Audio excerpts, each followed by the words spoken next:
G'day fellas and welcome to A Casted Game. Spawning in on the south side of the map, playing in the colour blue as the French, we've got Vortex. And on the north side of the map, representing Team GP, playing in the colour red on the Rus, it's Leenock. Ladies and gentlemen, welcome to game number 3, the final game in this series, the deciding game in this series to determine who will get through to the grand finals of the Road to Red Bull Wololo Legacy. This is the final weekly for the month of August. Now, fellas, before we move on, make sure you check out EGC TV this weekend. 15 GMT, Saturday, Sunday. I'll be there. You better be there as well, because we will be casting the monthly for the month of August. Vortex hanging out with an idle villager. He picks it up. Double scout opening going to be happening for him. This map, of course, is Lipany. And we've got ourselves a good old classic matchup. The Rus versus the French. Now, you ask a lot of different people, a lot of different things at different points about which civilization they prefer in this matchup on this map, or just in general, just which civ they prefer in this matchup, and you'll get mixed response. I know Don Artie in particular, he's a big fan of the Rus. Some people more heavily favor the French. Me personally, I like the French in this matchup. I feel like they've got quite a fair bit of agency, just simply because they start off with the free stable in the School of Cavalry. So I think that's a really big part of it, but by the same token, the Rus always capable of sneaking a town center themselves, whereas the French, they're going to have to telegraph that through the stone collection. And the Rus is never going to have a shortage of scouts, so they're always going to be on top of that information. So they've got a little bit of an advantage when it comes to that. But I'm suspecting that we're probably going to be seeing quite a heavy feudal fight out of these two guys today. Both of these civilizations do excel in the feudal age because of their access to the knight. One of these two civilizations, the only civs with access to the knights. So, I'm interested to see how it goes. Obviously, another thing to mention on the horizon, we've got the expansion coming out for Age of Empires 4 shortly. Well, it's yet to be announced, I'll say that much, but we don't know exactly what civs are coming in. But I'm going to be honest, I hope that it's actually, now that I think about it, I hope that it's the Italians, and I hope that we get that Italian crossbow, or maybe it might be the Venetians, I'm not sure. Maybe leave a comment if you know about what I'm talking about. I hope that it is a unique Age 2 unit. Now, if that happens, I'm just going to say, I called it. I don't have any inside information. I don't know what it is, but all I know is, or all I'm saying is, I think it's going to be 3 brand new civs that are going to be coming out. We know that there is a rowing civilization, person rowing boat. We know there's a camping civilization, and we know that there is a civilization. I can't remember what was the third one. Oh, firefighter. So I think that the third one, because I remember it's basically at this point in time, I think it's going to be like Byzantines and the Turks, and then the third civilization, it could be the Vikings, it could be the Italians. So, and some people have suggested it might be the Venetians. So I know that they had a unique crossbow. Anyway, the point that I'm trying to make is I just hope we get a civ with an Age 2 crossbow, so that when I'm playing up against French, or like when French has got 25% pick rate on the ladder, I can be like, yeah, I'm just queuing up with this civ, and then just like make crossbows in Age 2 and not have to worry about being run around non-stop by these stupid bloody knights. But let's take a look and see how Vortex is unfolding as we enter into a segue. Apologies, that was a little bit long. But hey, we got there in the end. Mill coming down for him. It's going to be an early wheelbarrow dropping down right now for Vortex. Any second is going to be clicking that. Do not worry. Do not fret. Paying attention up towards the north. Still no early wheelbarrow. Vortex going for his classic patented build, the 24-minute wheelbarrow by the looks of it. Normally you wouldn't drop this mill unless you're intentionally going for that wheelbarrow. It looks like up to the north, the wolf continues to be attacked. I'm not sure where his focus is right now and what his plan is. We're still yet to see any villagers really move out, and still no wheelbarrow up towards the north. The wolf gonna get taken out. Beautiful timing here from Leenock. He waits for the second scout to come in before last hitting that bad boy. Town center gonna be looking to fire off down at the scout. Leenock getting a few shots in. Still, we don't see that. What is going on, Vortex? You gotta wake yourself up, son. But over on the other side of the map, we'll take a look at how Leenock's doing. He's going with that classic early wheelbarrow in Leenock fashion. He loves to get the early wheelbarrow out, Leenock does. 5 villagers on that Golden Gate. He's up now to the second age. And the question is, where do we go from here as both players reach the second age? Leenock looking to just play a little bit more economically focused with that wooden fortress coming down on the wood line. 3 scouts out for now. He doesn't have any scouts over on his enemy side of the map, so he's not going to be able to trail or put any pressure on those knights that are going to be undoubtedly coming. No early wheelbarrow whatsoever. I'm not sure what all this extra gold in the bank is doing and what the plan is for it, but it doesn't seem like Vortex is interested in an early wheelbarrow at all. And that's kind of, to me, that's kind of wild because he does have the mill down on the berry patch. So it eludes me as to the reason why he has avoided doing so. But over on the north side of the map, we see the triple scouts for Leenock. He's up to 305 bounty, which ain't too bad. That's pretty decent. As long as you're hitting the tier 2s, I think you can be pretty satisfied with yourself. We'll check in with Leenock how he's doing. 5 villagers on stone. Leenock, have you forgotten that you can trade? Have you forgotten that you can sell, or rather buy stone? Perhaps you have. Nonetheless, you look to perhaps go for a second town center, maybe for some arrow slits. We start to see Hardened Spearman going to be the way that he goes and moves and rallies these up towards that northern position. Scout coming out, spots the second knight, and now that knight moving up towards the north. Hold on a minute. Where's that knight? There it is.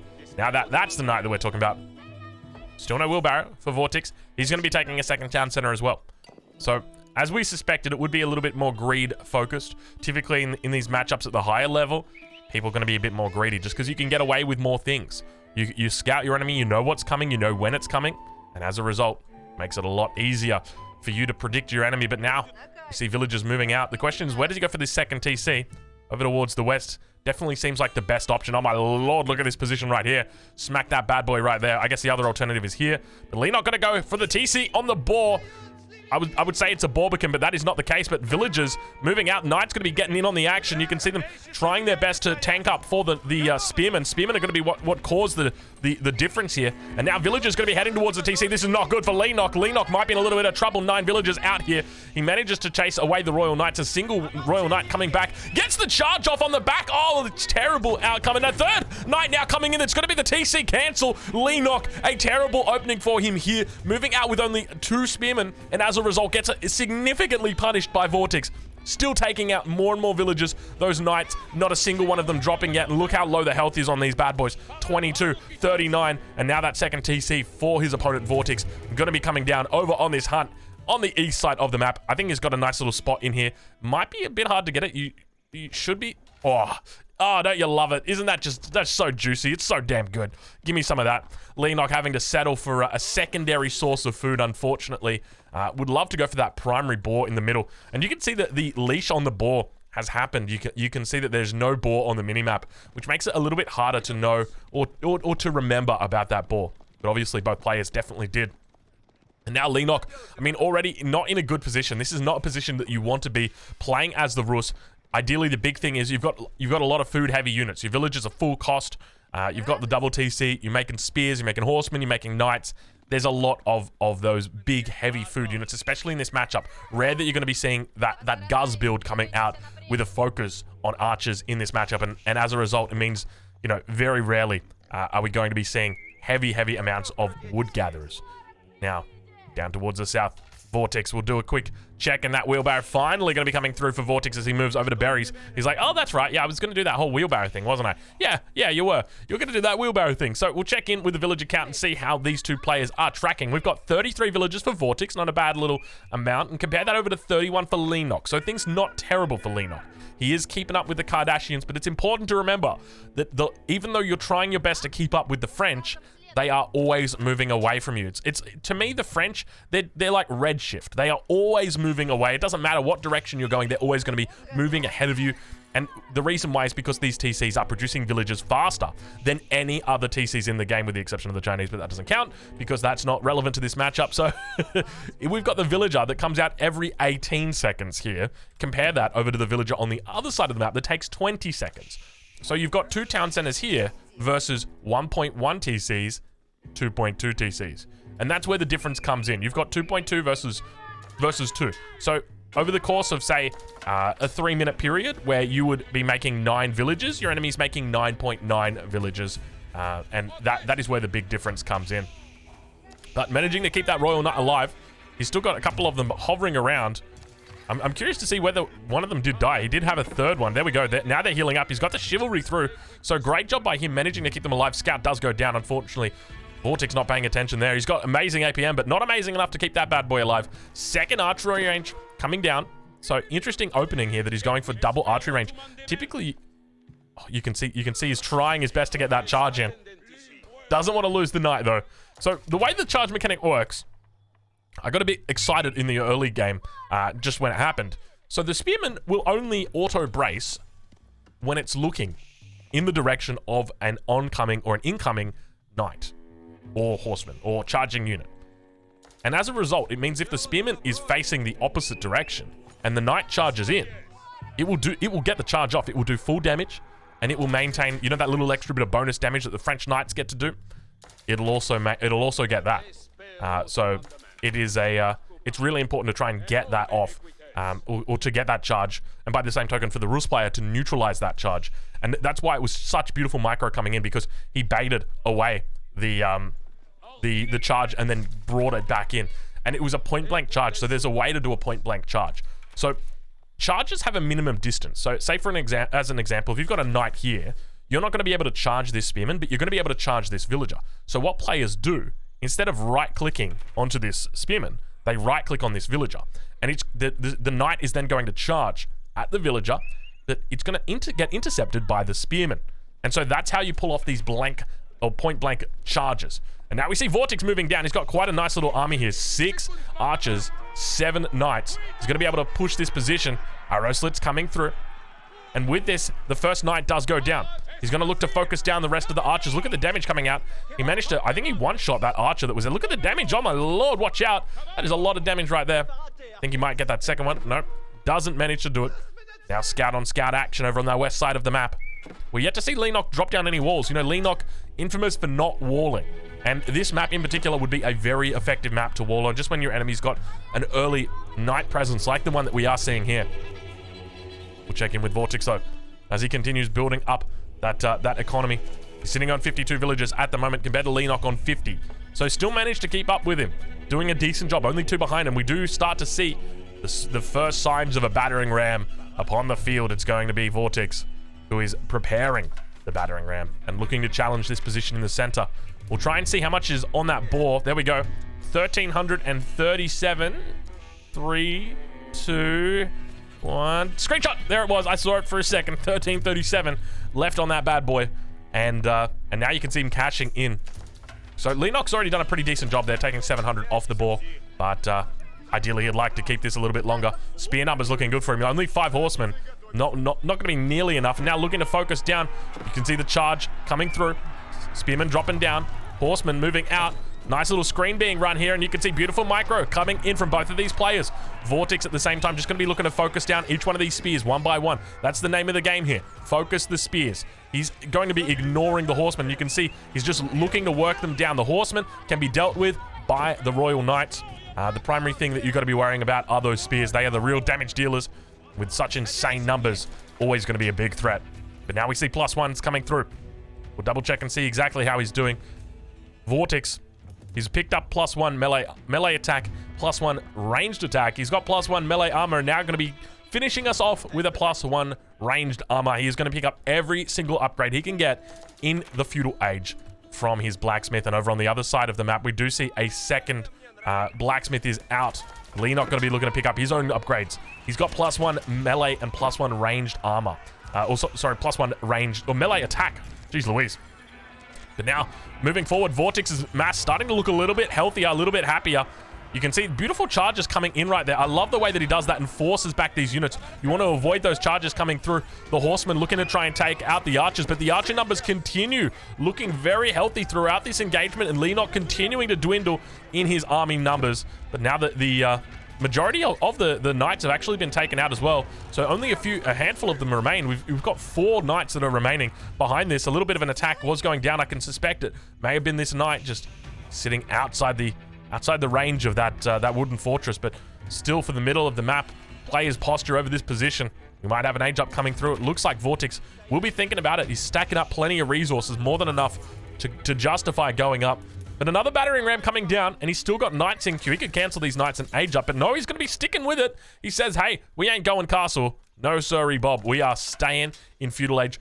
And I think this is what can be quite dangerous as well, is in this matchup, if you are the first to blink, and by blink, I mean, you know, drop a 3rd TC or, you know, look to go up to the castle age, that could be really damaging to you, because all of a sudden you don't have the military units that you're required to defend, or to defend your enemy if they try and push out, and that's when things could be really difficult. But the horseman numbers now looking pretty good for Leenock. He's looking to try and do a bit of a surround here on the spears, or rather on the archers. Spears are nowhere to be seen here. He's going to get a nice little cleanup here. But the knights are the main factor that are going to remain relevant throughout this fight. You can see he's going to have to fall back away from this position. The battering ram managing to stay alive, and he's going to be heading back in underneath that wooden fortress. Keep in mind, the wooden fortress, one of the few buildings that wasn't nerfed in the most recent patch. A lot of buildings did receive nerfs. Your town centers, or an outpost in particular, but not the wooden fortress. And now that wooden fortress looking to try and clean up those archers individually, focusing it down. You can see how hard he's working to try and take them out. And at the same time, all the spearmen just getting taken out completely. Reinforcements also getting picked up. The scuffle continues between these two guys, and I can't help but feel like right now Leenock is looking like an absolute anaconda as he just shapeshifts his way through these archers. And now the archer numbers are down to just 3 archers remaining. Looks like the scout as well as a horseman are working their way through this battering ram. The wooden fortress continues to focus down the units on the backside, but still we see the archer numbers looking good. And now those villagers going to be really threatened. 5 villagers going to be heading back towards the pavilion. Leenock at the moment sitting on 61 versus Vortex on that 70 mark. And this is where it starts to get troublesome for Leenock. He's lost his mass, and the mass is still somewhat retained for Vortex. We talked about this a bit earlier. The fact if he had gone and looked for that age up right now, he wouldn't have this mass to justify this push. Whereas Leenock, he kind of looked like he was spacing out a little bit. He was stacking up the resources. And now all of a sudden, things are just not looking pretty for him. Battering ram down to a pretty low amount of health. Ideally, you'd love to see a villager come out here and start to repair it, but it can be a costly affair. Moving out over to the west. Going to be looking to take out more and more food sources. Vortex, though, could be aware of it and could look to position himself over on that way. He's going to be focusing on the production that's on the front line here. 2 buildings out here for the moment. The rest of the production going to be behind the base. A lot harder to reach. Consequence of going for these production buildings closer to the middle of the map is that they do indeed serve as a little bit of a double-edged sword, don't they? They're faster for their reinforcements, but if they are on the front, they will get taken out very quickly. Nice little counterattack coming through, trying to pick up some reinforcements here. Leenock doing a decent job, but unfortunately, the number's not looking good for him. He's going to be trying his best to hold on. We don't see any archers coming out for him, and no need to see archers coming out from him. Now, interestingly, we're still yet to see spearmen coming out, but hold on a minute. It's the Royal Institute. So no spearmen at all for Vortex, which is interesting because, you know, when you're looking at the dynamic of the last battle, you're seeing spearmen versus horsemen. And technically, and I think this is something that, you know, we can all take home. Everybody who looks at the French and goes, it's an unbalanced civ, how do you deal with this?